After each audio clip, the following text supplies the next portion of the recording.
দলীয়করণ এবং সুশাসন এই দুটোকে যদি ঠিকমতো চিহ্নিত করতে পারতাম, এই অনেক প্রশ্নের উত্তর আমাদের পাওয়া যেত। আমরা কিন্তু দলীয় যে শাসন ব্যবস্থা তার বিরুদ্ধে কিছু বলছি না।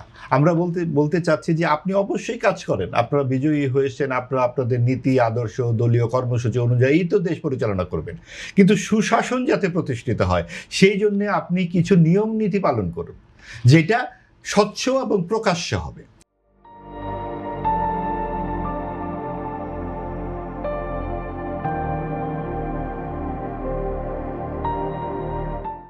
আপনি তো অবশ্যই বাছাই করবেন, আপনি আপনার পছন্দ মতোই তো আপনার ক্যাবিনেট সাজাবেন। ক্যাবিনেট সর্ব অর্থেই, অর্থাৎ একদম তৃণমূলের যে কার্য পরিচালনা করে ওটাও তাদেরকে ক্যাবিনেট, তৃণমূলের ক্যাবিনেট। কিন্তু সেই সাজানো যেন পুরস্কার প্রথার সাথে মিলে না যায়।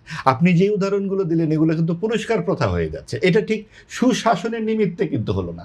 আপনি দেখুন যে 15-20 বছর পর যে নতুন সরকার এলো, অথবা 5 বছর 10 বছর পর যারাই আসে, এসে কিন্তু তাদের দলীয় সচিবদের ভূতপূর্ব সমস্ত বেতন সহ আবার প্রমোশন দিয়ে তাদেরকে পেনশনের টাকা পয়সা ফেরত দেয়। আবার যেমন আওয়ামী লীগ এসছে বা যে এসছে সে এসে কিন্তু একদম হরে ধরে সবাইকে বিএনপি আখ্যা দিয়ে কিন্তু ওএসডি করে ফেলেছে। এই যে একটা ব্রেইন ড্রেন করা হচ্ছে, যেই ভদ্রলোক সরকারি চাকরিতে আছেন তিনি তো ভাই একটা পেশায় অভিজ্ঞ। তিনি আওয়ামী লীগ না বিএনপি বা জামাত এটা কি তার প্রধান পরিচয় হতে পারে? তিনি তার পেশায় কতখানি সতনিষ্ঠ, তিনি পেশাদারিত্ব আছে কিনা, এইটা যদি আমরা প্রতিষ্ঠিত করতে পারতাম, সুশাসন অর্জনের ক্ষেত্রে আমরা কিন্তু অনেকখানি এগোতে পারতাম। সেটা কিন্তু হয় না। আপনি দেখুন যে অন্তর্বর্তীকালীন সরকারের সময় জামাত কিন্তু এই প্রশাসনে প্রভাব বিস্তার করেছে, সেইটার প্রভাব গিয়ে পড়েছে নির্বাচন।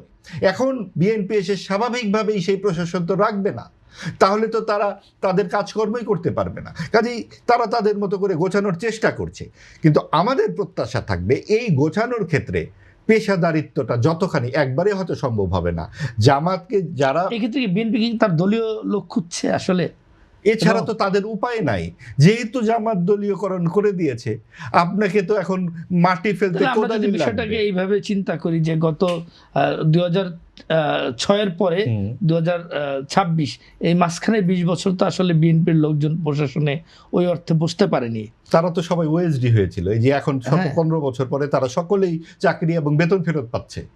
এই অবস্থা। সেই ওএসডি আবার ওএসডি আলাদেরকে নতুন করে নিয়োগ বা ওএসডি অনেক ক্ষেত্রে যাদেরকে বহিষ্কার করা হয়েছে তাদেরকে নতুন করে নিয়োগ দেওয়া হচ্ছে। এই নিয়োগটা কি আদৌ ভবিষ্যতে এই নিয়োগ কি প্রশ্নবিদ্ধ হবে?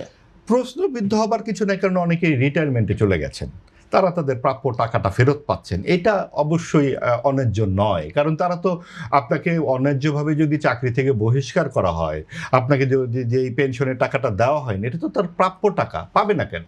সেটাই তারা ফেরত পাচ্ছে। কিন্তু মুশকিলটা হচ্ছে আপনার এক দল এসে অন্যায় কাজ করবে, আরেক দল এসে নিজের দলের জন্য ন্যায় করে আবার কিছু লোককে আওয়ামী লীগ এবং জামাত বের করে তাদেরকেও কিন্তু ওএসডি করবে, আবার আরেক দল এসে। এখন কি আবার সেই ওএসডি নতুন করে আবার কিছু প্রশাসন থেকে কিছু ওএসডি হওয়ার সম্ভাবনা তৈরি হবে? এখন অত বেশি হচ্ছে না, কারণ এই দীর্ঘ সময়ের পরে যেহেতু বিএনপি ক্ষমতায় এসেছে, তারা কিন্তু এখন চোখে অনেক সবুজ দেখছে।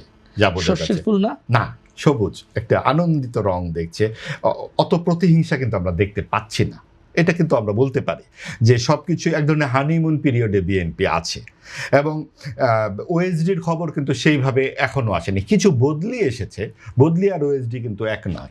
কাজেই কিছু এই হানিমুন পিরিয়ডটার যদি আরেকটু দীর্ঘায়িত হয় এবং এই যা কিছু সামনে করা হবে তা যদি ব্যাখ্যার মধ্যে করা হয়, কারণ রিকনসিলিয়েশনের যে বিষয়টা আমরা বলছি, রাজনীতি থেকে প্রশাসন থেকে শুরু করে সব ক্ষেত্রেই সেটা কিন্তু প্রশাসনেও জরুরি।